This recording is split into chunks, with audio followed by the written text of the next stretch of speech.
Good afternoon दोस्तों, पीके geography classes में आपका स्वागत है।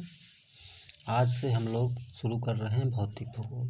और भौतिक भूगोल में मेरा ये प्रयास रहेगा कि आप लोगों को एक एक टॉपिक करके पूरा भौतिक भूगोल पढ़ाया जाए।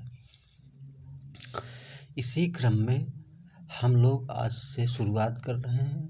मेरा डेली एक लेक्चर होगा जिसमें मैं एक एक टॉपिक आप लोगों को छोटे छोटे वीडियो में करके पढ़ाऊँगा, जिसमें आप अपने से इवैल्यूएट करें कि आप लोग कितनी तैयारी कर पा रहे हैं, कितना अच्छे से सीख पा रहे हैं। और इसका कमेंट में हमें ज़रूर बताएं कि हमारा प्रयास कैसा रहा, और ये भी बताएं कि हमको क्या क्या संशोधन करना चाहिए। तो चलिए शुरू करते हैं। पृथ्वी की आंतरिक संरचना। पृथ्वी की आंतरिक संरचना को समझने के लिए हमें ये समझना ज़रूरी है कि पृथ्वी कैसी बनावट की है। पृथ्वी एक ही पदार्थ की बनी है या भिन्न भिन्न पदार्थ की बनी है? तो आप लोगों को जानकारी होगी कि पृथ्वी में भिन्न भिन्न पदार्थ हैं, जिनकी संरचना, जिनकी सब घनत्व, जिनका जो है दाब ताप सब अलग अलग है। और इसी कारण पृथ्वी ऊपर से लेके अंदर कोर तक विभिन्न विभिन्न बनावट, विभिन्न विभिन्न शिलाओं से बनी हुई है। और ये ऊपर जैसे मृदा है, अंदर जाएंगे मैग्मा है, मैग्मा के नीचे चट्टानें हैं, अंदर फिर मैग्मा है। ऐसे कर कर के बहुत सी जो है असंबद्धताएं हैं, बहुत से क्रम हैं जिसको पूर्ण रूप से पृथ्वी के बनाया गया है। तो सबसे पहले ऊपर से हम स्टार्ट करते हैं और इसमें देखेंगे कौन कौन सी असंबद्धताएं हैं, इसकी संरचना क्या है, इसका घनत्व क्या है। तो ऊपर सबसे पहले ऊपर क्रस्ट, ऊपरी क्रस्ट। ये ऊपरी क्रस्ट की जो मोटाई है, ये मोटाई महाद्वीपीय भागों में 30 किलोमीटर, 35 किलोमीटर, कहीं कहीं पर जो पर्वतीय क्षेत्र हैं वहाँ पर 70 से 100 किलोमीटर पाई जाती है।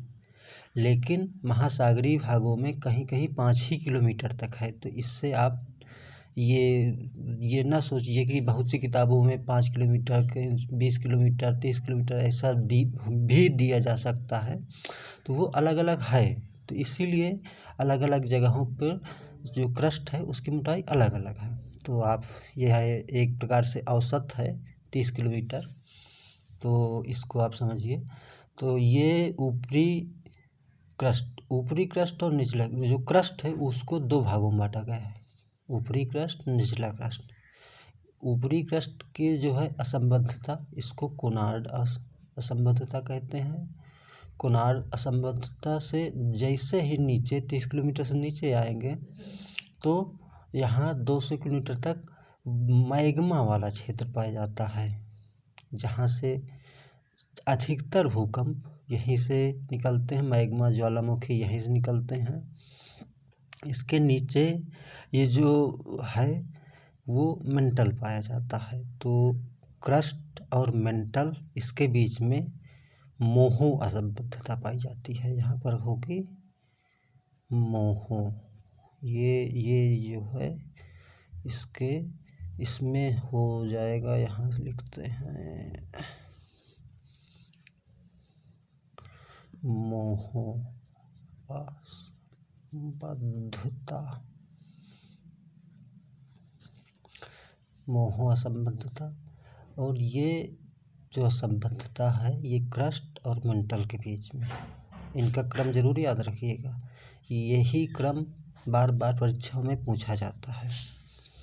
तो क्रस्ट और मेंटल के बीच में कौन सी असंबद्धता? मोहो असंबद्धता। अब मेंटल को भी दो भागों में बांटा गया है, ऊपरी मेंटल जो कि 200 से 700 किलोमीटर तक है, निचला मेंटल तो 700 से 2900 किलोमीटर है। अब इस असंबद्धता को, ये जो 2900 किलोमीटर है और ये इसके बीच में, ये ऊपरी मेंटल और निचली मेंटल के बीच में यहाँ पर पाई जाएगी रेपटी असंबद्धता, कोनार्ड मोहो रेपटी। और मेंटल, निचली मेंटल है, निचली मेंटल और फिर कोर, ये 2900 से 6371 किलोमीटर तक कोर ये जो है कोर पाया जाता है। तो इस कोर में ये ऊपरी जो कोर है और मेंटल है, इसमें जो असंबद्धता पाई जाएगी इसको कहते हैं कोनार्ड-मोरेटी-गुटेनबर्ग असंबद्धता।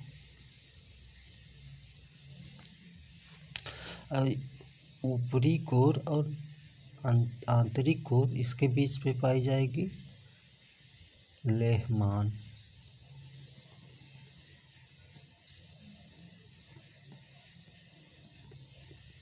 तो आप लोग ये याद रखिए, कोनार्ड-मोरेटी-गुटेनबर्ग, लेहमान, इसको आप लोग क्रम से याद रखिए और यही क्रम परीक्षाओं में, विभिन्न परीक्षाओं में, वनडे एग्जाम में पूछा जाता है।